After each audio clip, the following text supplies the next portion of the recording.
Se acaba de dar una noticia por parte del gobierno nacional en aquello que tiene que ver con lo de Justicia Especial para la Paz.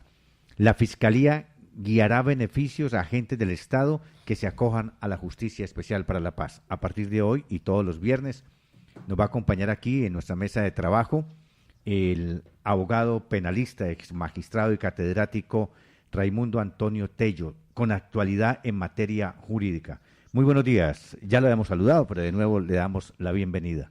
Ya viene el tintico, no se preocupe. También de nuevo, Aldemar, a los compañeros en la mesa de trabajo, muchas gracias por esta oportunidad, a toda la audiencia, un afectuoso de nuevo saludo. Efectivamente, el propósito de este diálogo que vamos a sostener por esta vía es que temas que sean de actualidad, temas que llamen la atención, sean los que se conozcan por el pensamiento que expongamos. Esencialmente, por ejemplo, Aldemar, ahora mirábamos lo que está publicado en medios de comunicación acerca de esa guía que dará el fiscal general de la Nación a el juzgamiento de los agentes del Estado. Eso tenemos que indicar es producto de un decreto que fue expedido recientemente, el día 3 de mayo de 2017, fue el decreto, el decreto ley 706 del 3 de mayo de 2017. Este decreto esencialmente está orientado a que los agentes del Estado sean sometidos a la justicia especial de paz y que quien oriente cuáles serían los lineamientos para efectos de adelantar los trámites pertinentes sea el fiscal general de la Nación. Así específicamente lo dice el artículo 12 de ese decreto 706 que acabamos de mencionar de reciente expedición. Al tiempo que revisaremos situaciones como estas, habrán situaciones también de actualidad, hipótesis de actualidad, la que recientemente sucedió en el Valle del Cauca, donde se produjo la captura de unos servidores públicos y que posteriormente se dispuso su libertad.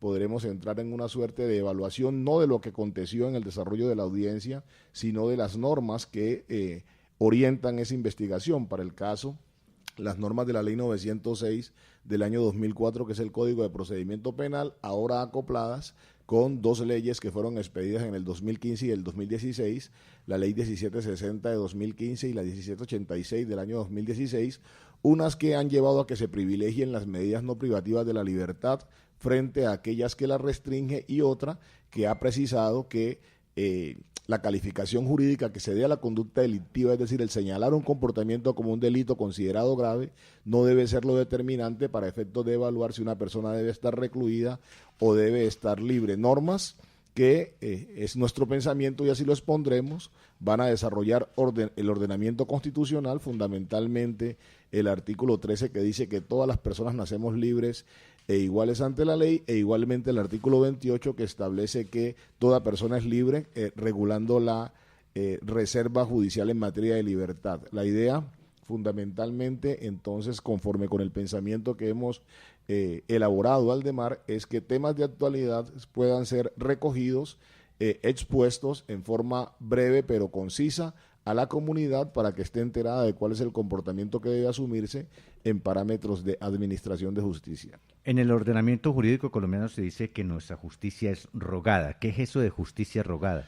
Precisamente desde el año 2005 nosotros tenemos una normatividad que es la ley 906 del año 2004, es nuestro código de procedimiento penal y el código que llamamos del sistema acusatorio. Ese código está desarrollando la Constitución, un acto legislativo que es el 03 de 2002. Lo que quiere decirse ahora, Aldemar, es que ya el juez no toma decisiones en forma oficiosa, ya el juez no toma decisiones conforme su voluntad o conforme el impulso que él dé a la actuación. Lo que se está significando ahora es que el juez solo tomará decisiones a petición que le eleven las partes. Regularmente el órgano de la persecución, el que representa al Estado, la Fiscalía General de la Nación, será quien elevará esas peticiones para afectar garantías o derechos fundamentales. En contraposición a la Fiscalía tendremos a la defensa, que también podrá elevar peticiones para que se restauren sus derechos. Es justicia rogada, es equivalente a significar que el juez ya no procede oficiosamente en la toma de sus decisiones. O sea, dentro de mi ignorancia en el tema, es que el juez debe someterse a lo que la investigación que haga la Fiscalía le ponga sobre la mesa. Exacto, eso es lo que llamamos ahora sistema acusatorio. ¿cierto? O sea, que el juez no puede presumir ni nada, sino las pruebas que le coloca el fiscal son las que son valederas para el proceso. Es una conclusión exacta que en mi trabajo la traduciría yo a la ley y diría que, por ejemplo, el artículo 381, cuando habla del conocimiento para condenar, establece que debe fundarse el juez en las pruebas que hayan sido practicadas en forma pública, oral, concentrada, y garantizando la contradicción y confrontación en el juicio. Y las pruebas que han sido practicadas necesariamente son las que llevaron a la actuación por petición que elevó la Fiscalía y la defensa. El juez ya no tiene ninguna posibilidad, hablo del juez de conocimiento, de oficiosamente él buscar la prueba, recaudar la prueba para llegar a una conclusión específica, como sí pasaba en el ordenamiento que estamos dejando de lado, en la ley 600, donde él podía oficiosamente no solo buscar la prueba, sino valorarla. Hoy estamos regidos por la ley 906, creo. Es una situación muy interesante la que está presentándose en nuestro país. En nuestro país tenemos en simultánea la ley 906 de 2004, que es la que desarrolla el sistema acusatorio, y la ley 600 del año 2000, porque así lo estableció el artículo 5 del Acto Legislativo 03 de 2002, que es el que se elabora para implementar el sistema acusatorio, y porque tajantemente así lo concluyeron los artículos 528, 530 y 533 de la ley 906, que hablaron de la implementación gradual del sistema. Y para redondear el pensamiento, le diría, Roberto, que hasta más o menos el año 2037 tendremos hipótesis en que seguiremos aplicando la ley 600 de 2000. Para esa proyección tengo en cuenta el término de prescripción de la acción penal, que normalmente en investigación no puede ser superior a 20 años, pero cuando se profiere resolución de acusación se interrumpe, se reduce ese término de prescripción a la mitad, o sea, estaríamos hablando de 30 años para la prescripción. La Fiscalía investiga y acusa, el juez decide. ¿Qué pasó entonces en el caso de las 22 personas capturadas que según el juez penal tercero, creo de garantías de Buga, dejó en libertad a los señalados por la Fiscalía tras indicar que las pruebas de la Fiscalía no eran suficientes para demostrar que se habían llevado 10.000 millones? Esta oportunidad que le he agradecido a la mesa de trabajo y fundamentalmente a usted, Aldemar, es muy importante para hacer muchísimas precisiones. Por ejemplo, la mentalidad que tenemos es que el rol de la Fiscalía es exclusivamente acusar. Si la comunidad revisa el artículo 250 de la Constitución, va a encontrar que el numeral cuarto dice que la Fiscalía, cuando cuenta con los elementos, acusa, pero el numeral quinto dice que cuando la Fiscalía no cuenta con los elementos para acusar, debe solicitar la preclusión ante el juez de conocimiento. Y eso mismo dice la ley 906. Si uno mira la ley 906, que es la que desarrolla el sistema acusatorio, si uno mira el artículo 114, numeral primero, ahí dice que la Fiscalía puede erradicar escrito de acusación. Pero si mira por allá el numeral 10, ese numeral 10 dice que la Fiscalía también puede solicitar la preclusión de la investigación, porque la Fiscalía está cobijada por un artículo que es el 115 de esa misma ley 906, que se llama el principio de objetividad, de conformidad con el cual la Fiscalía adecuará su actuación a un criterio objetivo y transparente, ajustado jurídicamente para la correcta aplicación de la Constitución y de la ley. Por eso, este será un espacio para dejar precisado que no es el rol de la Fiscalía exclusivísimo el de acusar, sino que cuando no tenga elementos para acusar o cuando la duda no se lo permita, debe optar más bien por la preclusión. ¿Qué pasó en Buga? No nos adentraríamos en concreto a la hipótesis que ya se presentó porque no la conocemos, pero sí podríamos decir que el artículo 306 le impone una carga a la Fiscalía. En Cartago, doctor. En Cartago.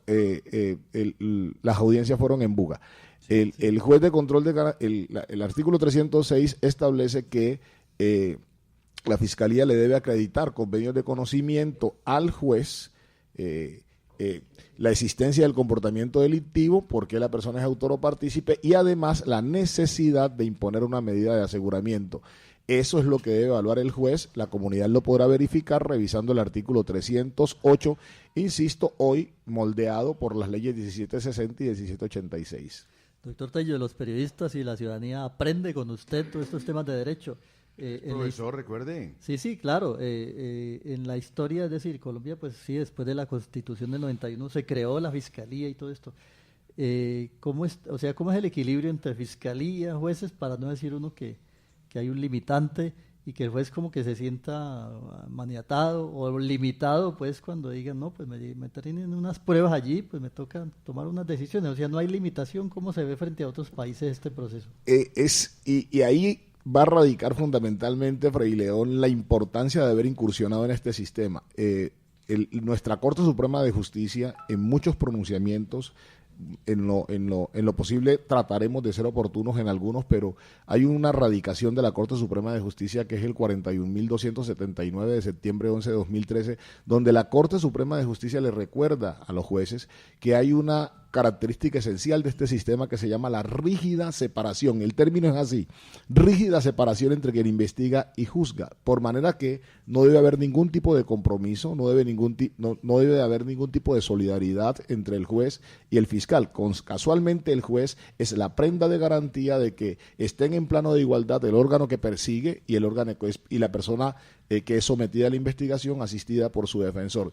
En este año 2017 puedo decirle que se han emitido una cantidad de pronunciamientos de la Corte Suprema de Justicia, a pesar del corto espacio donde la Corte ha venido reafirmándole a los jueces que ellos son los imparciales, que ellos son los garantes de los derechos fundamentales y que deben despojarse de todo tipo de solidaridad con el órgano de la persecución, que es la Fiscalía, como también deben despojarse de cualquier tipo de solidaridad con la defensa. El Consejo Jurídico o Comité Jurídico ha dicho no al proyecto de ley del jubileo, ese que pretende que por la venida del Papa pues salgan de la cárcel. Se habla de casi 25.000 personas que están por ahí condenadas. Yo vi que eran 40.000 que iban a salir. Es doctor Tello, yo creo que sí, yo estoy de acuerdo que la gente que entra a la cárcel y cumplió su pena debe resocializarse, etcétera, etcétera, pero ¿cómo así? Un ejemplo, y citaba ayer, que aquellos violadores de niños, aquellos maltratadores de mujeres que apenas llevan un par de meses van a ser beneficiados con esta ley. Me parece inaudito que vamos a tener, con esta inseguridad que tenemos en las calles de Cali, por lo menos aquí, vamos a tener cuánta gente produciendo mal, cuántos maltratadores, violadores y abusadores de mujeres. Uno ahí entra con una discusión y la discusión es cuál es la finalidad de la pena. Entonces uno le va diciendo a la comunidad que hay una ley que se llama Código Penal, que es la ley 599 de 2000, y esa ley tiene un artículo 4 y habla de los fines de la pena. El fin fundamental hoy de la pena es la reinserción social en contravía a lo que antes llamábamos resocialización, ¿cierto? La reinserción social implica una vinculación ya no solo del Estado con la persona que está privada de la libertad, sino también de la sociedad en la búsqueda del mejoramiento de la persona que ha incurrido en el comportamiento delictivo. Eso equivale, por ejemplo, a que nosotros no reprochemos que una persona tenga permiso de 72 horas para ir a vincularse con su comunidad, porque lo que estamos haciendo es acercándola poco a poco a ella para que cuando recupere la libertad, sea porque cumpla la totalidad de la pena o por algún beneficio, entonces la comunidad lo reciba, no lo rechace tajantemente. Entonces, hoy hablamos de reinserción. Ahora, Roberto, en materia de delitos graves contra menores de edad, nuestro país se ha ajustado a estándares internacionales.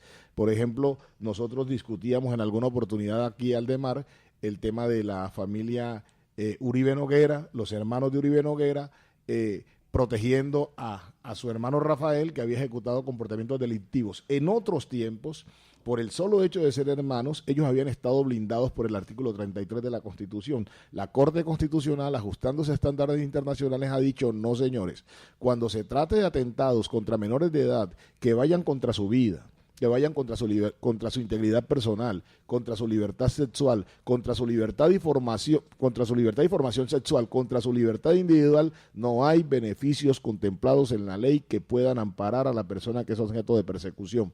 O sea, eso lo dijo. En este caso, doctor Tello, hacía ya una ley de jubileo, ¿no los ampararía? Yo lo que diría más bien, Roberto, es que para ajustarse a esos estándares, la Corte Constitucional, lo que estoy más que seguro es que se van a hacer algunas limitaciones, restricciones por parte del Congreso de la República para indicar, aplica para determinados delitos, siempre y cuando no se afecte a un menor de edad, por ejemplo, en la vida, en la integridad personal, en la libertad sexual, en la libertad individual. Bueno, pero también en actos de corrupción, porque recordemos que quien se roba la plata, la salud, la educación, de la inversión social, está permitiendo que niños se mueran y personas adultas en hospitales. Entonces, estas personas también se beneficiarían del jubileo.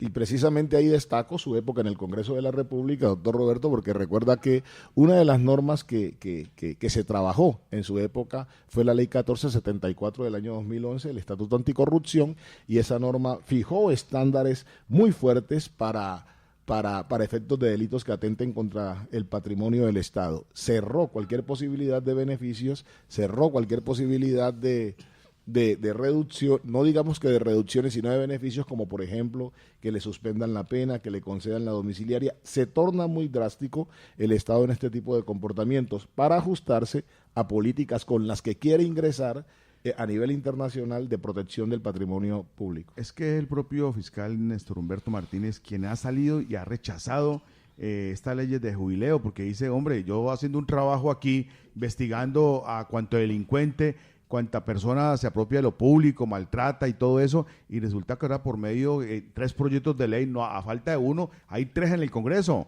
O sea que los congresistas son taquilleros, presentan leyes para qué, en vez de estar pensando cómo contrarrestar este mal servicio de salud, cómo hacer leyes para que favorezcan a los ciudadanos, están buscando leyes para que los delincuentes puedan recobrar su libertad. O sea, no estoy en contra, repito, yo sé que muchos seres humanos tienen personas en las cárceles detenidos y es un dolor que uno no se lo desea a nadie, pero quien comete un error debe enfrentarlo.